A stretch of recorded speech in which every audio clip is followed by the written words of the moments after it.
Hey guys, I just wanted to drop a quick announcement for you guys. A lot of you know just because I talk about it a lot and I've been there. I think this is my 5th year in a row. Holy crap. Already 5 years, that's crazy. But either way, I'm gonna be at Phoenix Comic Fest. It's not Phoenix Comic Con anymore, it's Phoenix Comic Fest. And I will have an Artist Alley booth there. So if you guys are gonna be at the convention, I would love to see you guys there. I'm gonna be at Artist Alley 1112. So I think that means I'm row 11, booth 12. So I have a little corner booth, so look at all the corners and you'll be able to find me because the map is crazy. I'll drop a little map here, but just to let you guys know, it is Artist Alley 1112. So I'll be selling my art books, prints of my Inktober's from last year, a lot of my new Monster Mashes, and I'll also be giving out little free sketch cards for anyone who stops by my booth.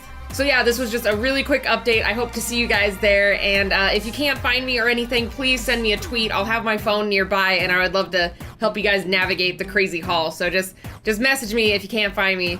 But besides that, I guess I'll see some of you this weekend for Phoenix Comic Fest. Bye, everybody.